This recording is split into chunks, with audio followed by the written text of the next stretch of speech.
ये जो आप स्थान देख रहे हैं ये है सांकरी गली, जो भगवान के समय 5,500 साल पुराना प्राकृतिक दर्शन है, जहाँ से गोपियाँ दूध दही मक्खन लेकर के मथुरा कंस नगरी के लिए जाती थी और भगवान यहाँ ग्वाल वालों के साथ में यहाँ गाय चराने के लिए आते थे। तो भगवान कहते हैं कि ठाड़ी रोहरी ग्वालिनी तेजा मेरो दान, और यही दान के कारण मैंने छोड़ दियो बैकुंठ सौधाम।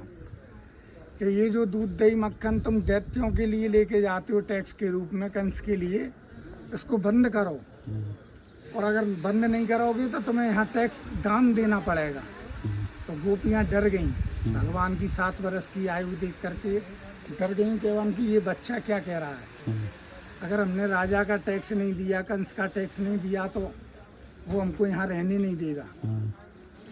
तो भगवान ने फिर यहाँ मार्ग को रोक के गोपियों से दान लिया है और कह रहे हैं कि ठाड़ी रोहरी ग्वालिनी देजा मेरो दान, यही दान के कारण मैंने छोड़ दियो बैकुंठ सौधाम। बैकुंठ को भी त्याग दिया भगवान ने दूध दही मक्खन के लिए।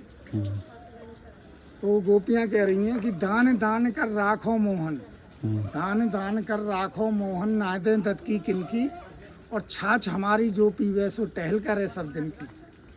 कि दूध हम छाछ भी उसको देते हैं जो सारा दिन काम करता है, और आपने तो कुछ किया ही नहीं है, आपको दान लेने का कोई अधिकार नहीं है।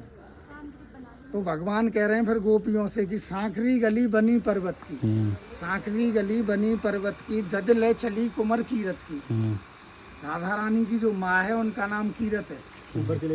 गद ले चली कुमर कीरत की, आगे गाय चरें गिरधर की, दीने सखा सखाए, और जो रस बरस रहो बरसाने, वो रस बैकुंठ में ना है।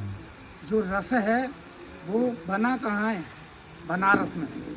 गंगा जमुना त्रिवेणी तीनों नदियों का जहाँ संगम होता है वहाँ रस बना है, और बरसा वो बरसाना में, इसीलिए इसका नाम बरसाना है। पंडित जी जो हाथ है भगवान का वो बताना थोड़ा। जब गोपियों ने दान नहीं दिया है तो भगवान ने फिर जबरदस्ती छीना झपटी करी है। छीना झपटी के दौरान वहाँ भगवान गिर पड़े थे, उनका हाथ का चिन्ह बन गया है।